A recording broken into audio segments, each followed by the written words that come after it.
All right, guys, welcome back to another episode of the Strong Life podcast. I'm with my boy, Kevin Sampson. Now, Kevin started off as an intern some years ago at the original Underground Strength Gym in Edison. Then he became a strength coach there. He's interned at Rutgers with their football team.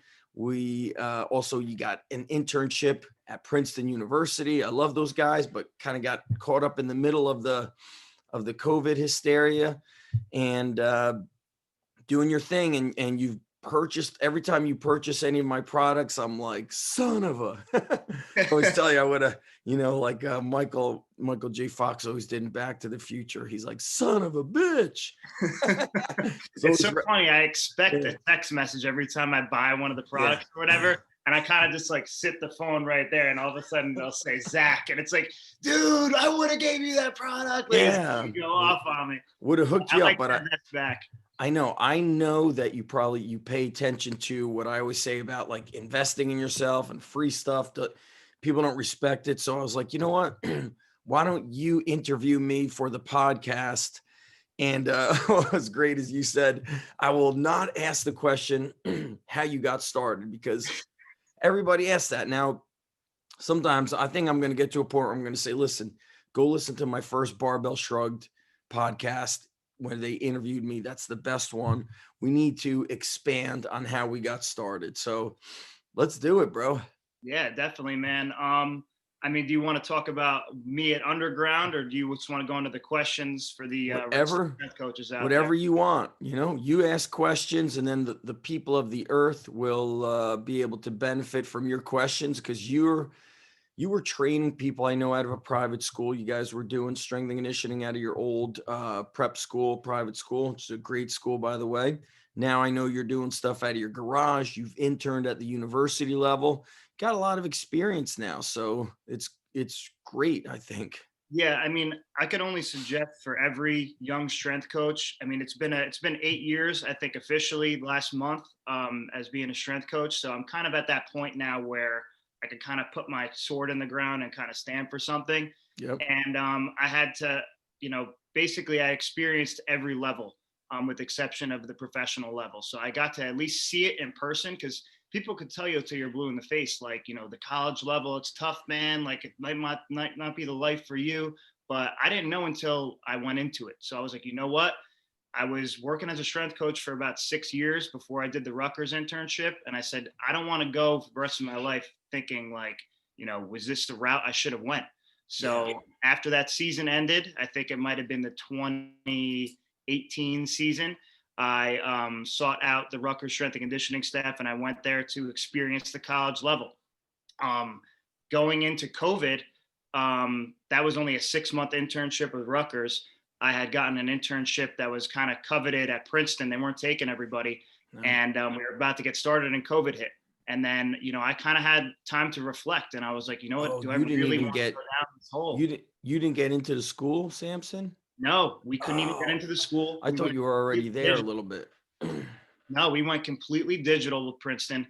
Now, mind you, we did do a digital internship that was awesome. There were schools all across the country with their interns, and we would meet I think we were meeting at one point 3-4 times a week. And we got to converse with other strength coaches, go on Zoom with them. If God forbid there's another quarantine, if there's other young strength coaches out there, that type of an internship was actually really worth it, because I learned a lot. I kept myself busy during quarantine. I was here in the garage. I was lifting. I may or may have not been training anybody in here. I don't know if this is bugged. I watched The Sopranos. We're from North Jersey. I don't know if I haven't seen Zach in a long time. He disappears. He comes back.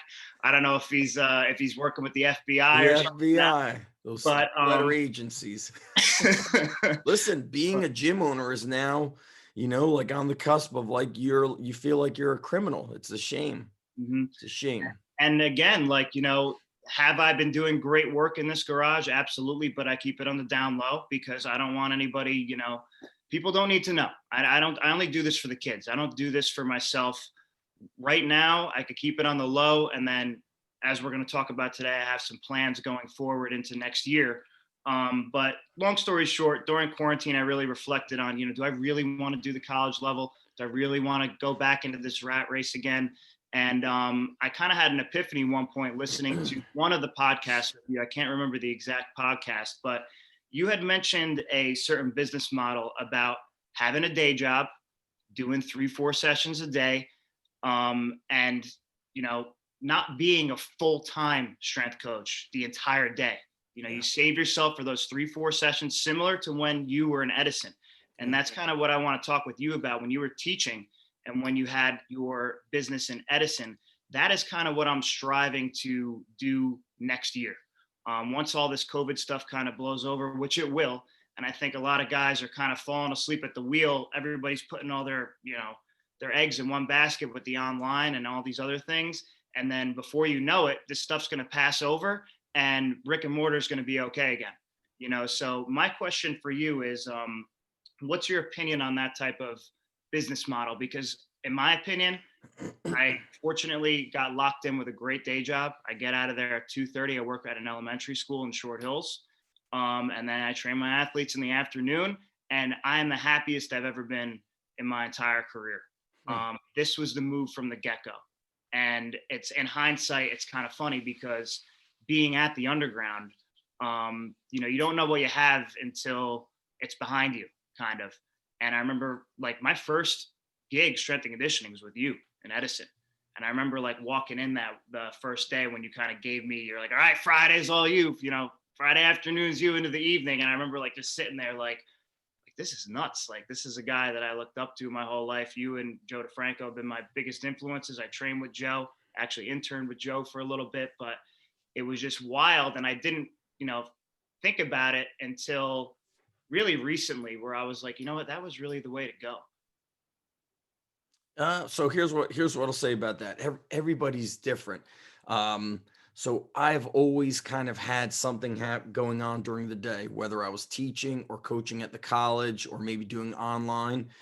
But the working at an elementary school is it's like I don't want to say complete opposite of strength and conditioning, because you still need a lot of energy. You're doing a lot of organization, but it is refreshing to not be kind of 12 hours around the clock strength and conditioning. It changes things up. So if you're into like a conjugate life, like your lifestyle, you don't want to just do this one thing.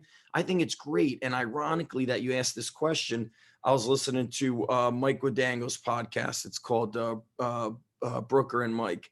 So Alex Brooker and Mike G have their podcast, and they were chatting it up with Jimmy Wendler.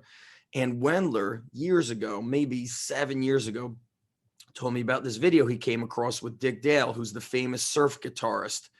I remember this exact video. I looked it up because I remember watching another interview. Right. Yeah. You got to just like look up like on YouTube, Dick Dale business interview.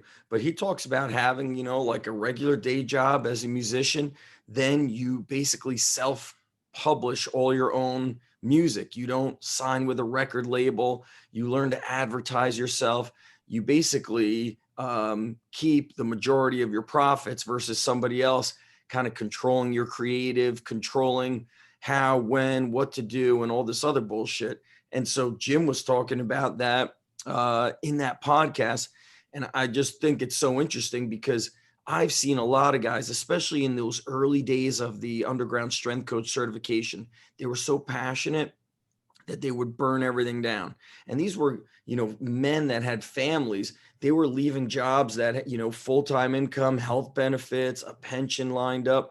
A lot of people will say, oh, that's pussy talk. You need a pension, this and that. It's like, dude, talk to me when you have a family and kids, because in this industry, nothing is guaranteed. I mean, the way that things change with how the government and all this, shutting down of gyms and then limiting gyms and, it's online is the way. No, it's not the way. Things now you got to like learn to be an advertiser. How do I do Facebook ads?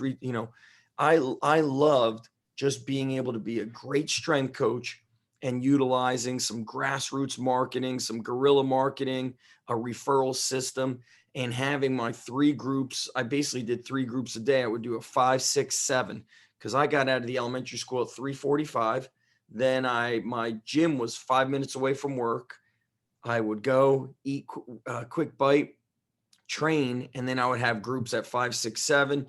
If I had a faculty meeting, then, there was no training that day. I would train at night. It's still a long day, but I kind of like it because I never felt like people could come into the gym and I would say, oh, I need this guy's money. This kid sucks. This dad's giving me a headache, but I need to pay the rent. Let me train this guy. I never wanted to be in that situation. And now, ironically, for years, I fought to build. I believed that high schools had to have qualified strength coaches. And I was talking about it for 15 years. And then luckily for me, last year, position opened up full time. And so now I'm on a whole teacher salary, but I am a strength coach. So I like it. But then the other thing, Samson, that you could think about is, you're in your 20s still. And so your mind can change, and there's nothing wrong. There's nothing wrong with changing. I thought one way about running an independent business in my late 20s, early 30s. I think differently about it now. I've been at the college sector, and I wouldn't say I would never go back, but I know this much, like I make a lot more money as a private guy working 25% of the hours as a college guy. So you've got to go by what legitimately is what you're going to do best at, makes you happy and makes you happy as well. I think a lot of kids your age, what's interesting that I see is like they're not so worried about the pension and the this and the that. They're focused on being happy, and a lot of people will mock on that, but you know what, it's super important to be happy. You could make a lot of money, but if you're not happy, trust me, that the money will maybe mask some of your happiness in other ways, but being happy doing what you do is crucial, because then everything stems from there. Like, what kind of relationship will you have with somebody if you're not happy? Not a good one. You'll always take it out on them. So right now you're doing the right thing for you. And, that might change down the road as you evolve. So if you like it, I like it. Absolutely. And I think, cause you mentioned, like, obviously I'm a millennial. A lot of kids my age, they do focus on being happy. But I think specifically with strength and conditioning coaches, a lot of us are ex-athletes, and ex-athletes are always the same. They're like, all or nothing, bro. Listen, plan B distracts you from plan A. Like, you got to be all in with strength and conditioning. And I was like that for years. And what I ended up doing was beating my head against a wall. I had to take on Gen Pop clients because literally if I didn't have clients, I could not pay my car payment. And I was living home for most of this time. I think that the kids that are my age really have to open up with getting a day job and maybe doing this on the side. I think that this is not something that enough kids that are getting into it now that are my age are doing, because they're so locked into this only plan A mentality. But you have to realize not having any financial freedom is going to limit your, basically, I'm trying to think of the right words here, your creativity as a strength coach and your happiness as a strength coach. Without that financial freedom, I was worried about paying bills. I stopped worrying about being a great coach at one point, and all I was worried about was I have to get out of this house. I got to get money. I got to get that client. I can't believe that person has those clients. What the hell? I can't believe this person's training that many people. But that's a the toxic, real reason was I was stuck. Yeah, that makes you feel like you develop a scarcity mindset. You also feel pressure. You start making stupid business decisions. It's kind of like a toxic mindset. So, and what's interesting is you mentioned like a kid that used to train when you were at the underground. He got into strength and conditioning. He worked in the private sector as like a head assistant to another guy. Then when COVID happened, he had to furlough. That coach furloughed everybody. And now that kid is working at a bank. And even like Riz, who was one of the first coaches I had at the underground, he initially was going to open up a gym when he started really getting into things. He was a great, great coach, super organized, great knowledge. He was just awesome. He got really into powerlifting, and then he was considering opening a powerlifting gym. I believe he also works at a bank. And then he has a powerlifting gym in his garage. He bought a house. He got a big, like, detached 2-car garage. He's got a powerlifting club there. And then what that allows him to do is, it's your club. It's your own fight club. It's not, if you're an entrepreneur, you're going to go the independent route and you're going to build the whole thing. And you can't stop, the entrepreneurial, mindset. And some people have it really big, and other people are like, you know what? I don't know if the word is balance, but they want pretty much what you're saying. And let me tell you, I like that. I like doing my strength and conditioning at the high school and then running my gym and the online. Is it a lot? Yes, I do work a lot, but not everybody goes into the online sector, So if you have a private club out of your garage or a small 1,000 square foot facility that you're renting, you start running the low hassle, high profit business approach, and you could run your gym at just, 4, 5, and 6 p.m. And then you're done at 7. And then you got the evenings and the nights with your girlfriend and hanging out with friends and social life. I think too much free time is, that's not good for people. Some people work 9 to 5. You're getting at 2:30 or 3 o'clock, and then you could run your training. And look, not every day has to be 3 groups either. I always tell coaches, I go, do this lesson. It's called What If? And then you get a big, notepad, and what if, and it's like, what if I only get 20 members, but it's $1,000 a month to train with me, or $500 a month? What if I only run my gym on Tuesday, Thursday, Saturday? What if?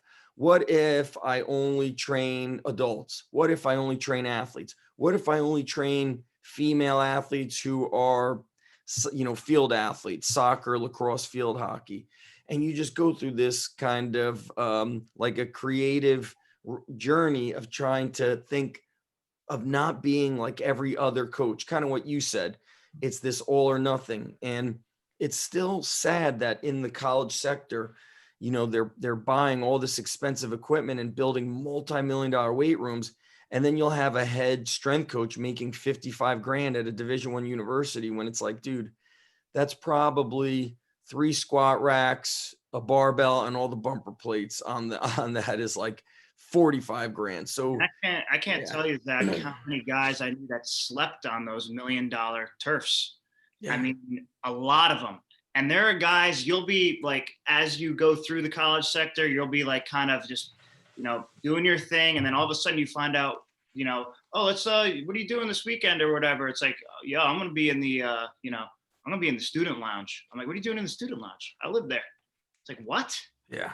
I mean, it's just, to me, I don't want that life. I do not want that life. I want, like, family has always been extremely important to me, and time with my family, time with my friends. There's a reason why I never left North Jersey. I love it over here. Yeah. That's another thing. You got to go where the money is when it is strength and conditioning with the college sector. There's not always going to be a job over here in North Jersey for the college sector. How many colleges are there? You got 4, maybe. What do you have? Fairleigh Dickinson up there, which I know that we hired our guy at Scotch Plains. Monday he's full-time, health benefits, 2 weeks paid vacation. You need to take a sick day. We need to shut down for anything. We shut it down. No weekends, holidays we close, and getting paid more than what was offered at a Division I university up in North Jersey. And it's like, when we opened the Scotch Plains spot, or before, and I was, chatting with my almost, we weren't partners in it yet, but I said, the only way it's going to work is like this. Number one, I'm not going to be able to get there. I know my schedule. I'm not going to be able to jump around. It's, almost an hour away.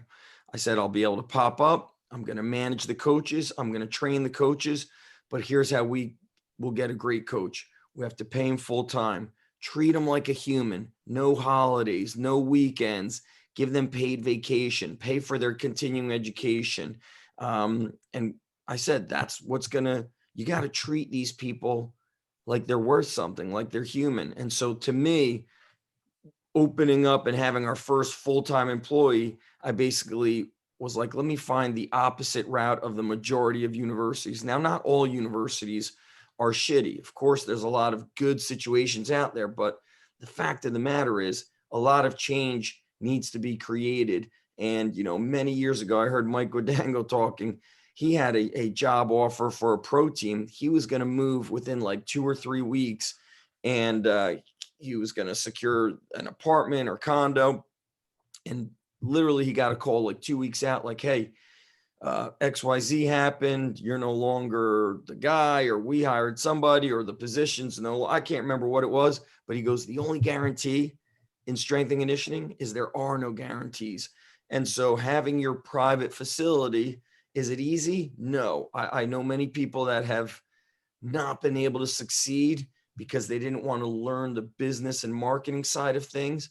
But I'll tell you this, like you mentioning North Jersey, being in an affluent area is crucial. It really is. Yeah, you could open a gym in middle class areas. I did it, but now there's too many places everywhere, and you want to be in a place where people have disposable income. That's just facts. If you're in an area where people are struggling financially, the last thing on their mind is getting themselves healthy or getting their kid to do speed and strength work. And so being up in North Jersey is a bonus, no doubt about it. I was up there yesterday and I was just like, man, this is this is a great place to be strength and conditioning, because people have money and a large population. I mean, now, has North Jersey been extremely diluted down with many strength coaches?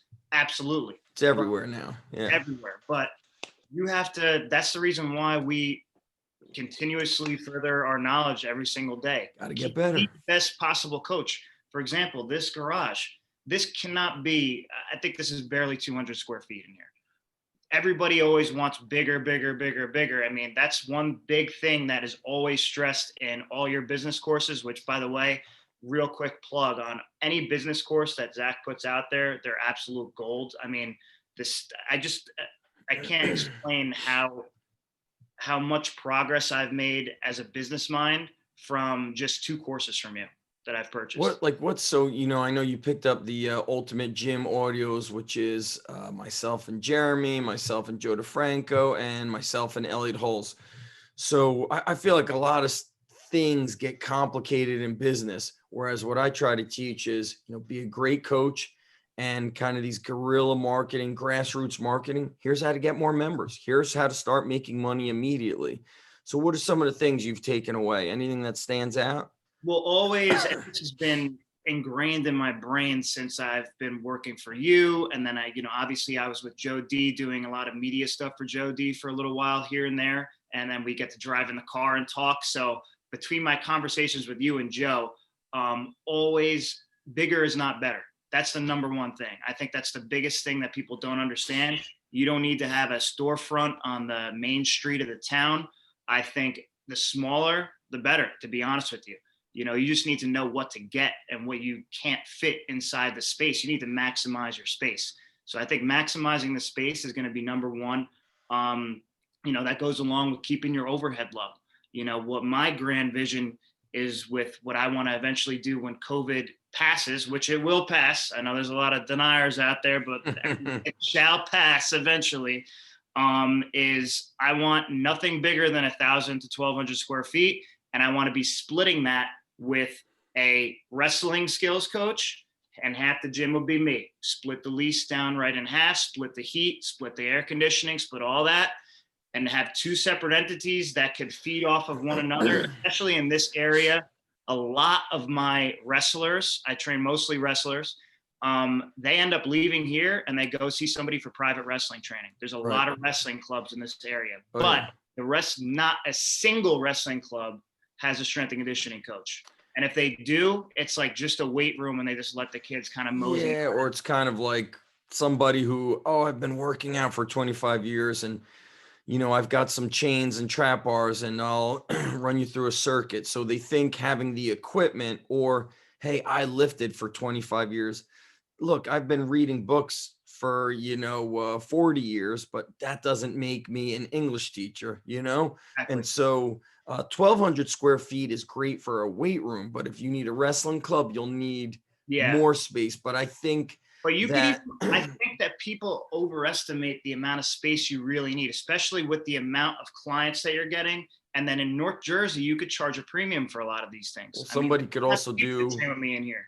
a wrestling coach can also just utilize that as, hey, we're not going to do large groups. We're just going to do we're going to do small privates. Like it's going to be me, the coach, and two other wrestlers. And this is what I've always felt was very big about our Scotch Plains facility, is that we're in a building, which makes the convenience factor, it just multiplies the convenience factor. So now when parents are watching their kids wrestling, we got the parents to train with us at that time. Or a kid has wrestling practice, he'll train before or after wrestling practice. They don't have to drive around to Absolutely. multiple buildings. Mike's building that he's in is like a sport facility. They got basketball, volleyball, baseball. I think they had hockey upstairs. So, and then one of the guys I just recently interviewed, Matt Nickel, he's in a hockey facility. He's in an old storage closet, which when I first visited Joe, he was in like a health and racket club in a converted storage facility. He had the all West Side equipment. He had their bench, a squat rack, glute ham raise, reverse hyper, and their belt squat, their, original athletic training platform. And then he would go sometimes and grab dumbbells and bring them into the storage. He had all the specialty bars. Then I remember his next facility was like 2,500 square feet.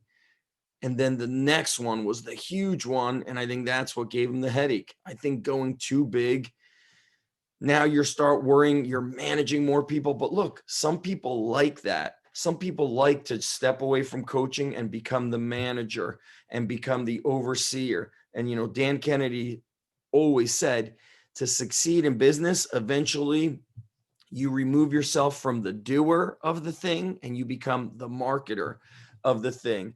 Now, I found kind of a middle road. I became very well versed in marketing. But what do I mean by marketing? I create content, I share success stories, and I deliver a powerful service that changes lives, that's transformative. I don't deliver shit. And then I just share it. And that's what builds the trust with people. I don't learn Facebook advertising, retargeting. I know how to do a Facebook ad. But then when you get really big, all right, now we need somebody to manage the front desk. Now I need somebody to manage social media and advertising. Now, am I managing the coaches, or am I, independent content? There becomes, a lot of stuff. And yes, now you've gone from, my model of low hassle, high profit.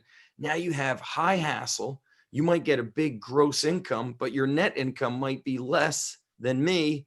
And I don't manage anybody. I manage our coaches, but really from the get-go, I tell them, manage yourselves. Like, I'm not going to babysit you. Here's my expectations. Here's our systems for coaching. Here's how we, do your job.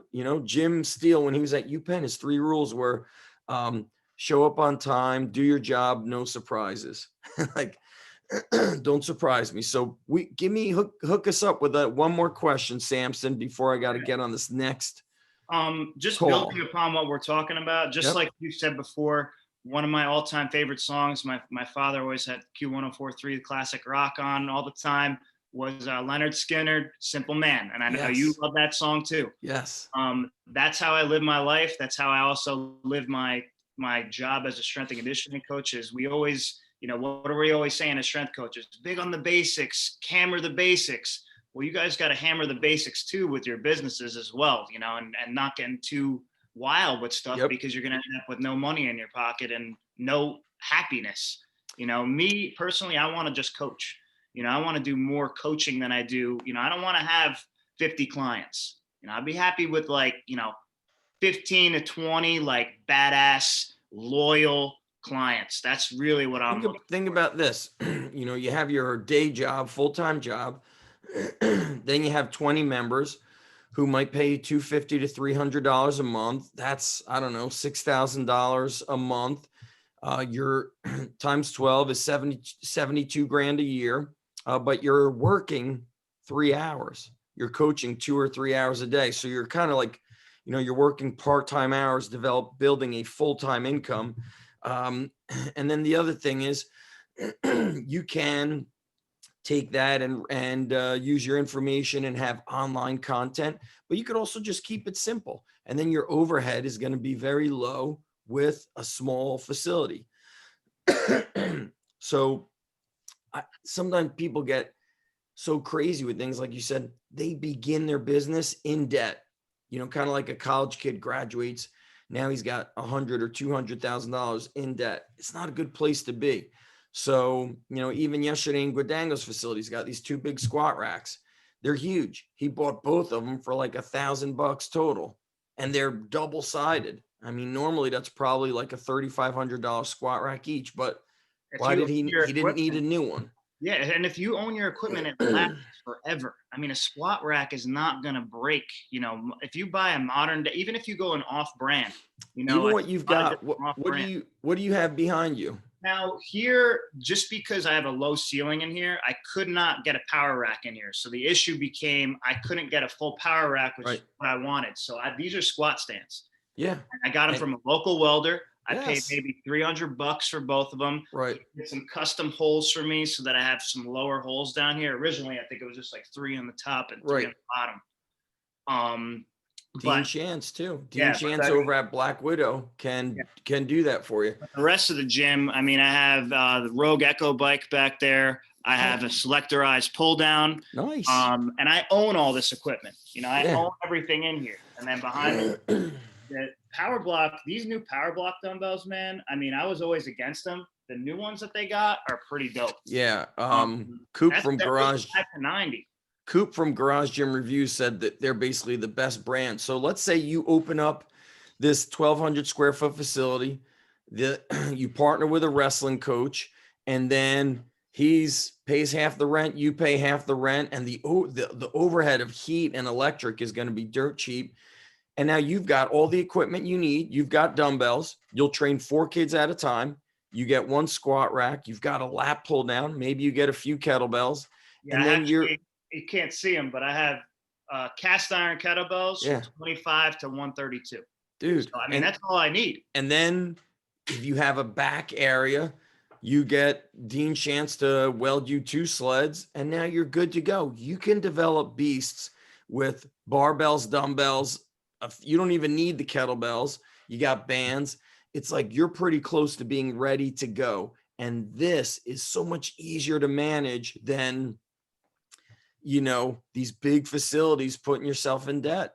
But you got to do it in steps too. You can't jump from the 1,000 square foot. So you've done maybe the 500 or the 200. This is not even 200. Like I said, I was very strategic about this. Again, I want to give you a ton of credit because these business courses, whoever's out there, Operation Thunder, look into it, invest in it. And then your new business courses that I just purchased the other day, there's the Lost Business Files with Joe D in there. Yep. There's the Elliot Hulse interview. I didn't even get to that stuff yet. I just got to, I just jumped right to you and Joe D. I'm like, I love these guys. I just started playing it in the car. And Joe said the same thing. I remember when we recorded that was at the end of a certification I did. He came in and I would always bring in a guest speaker.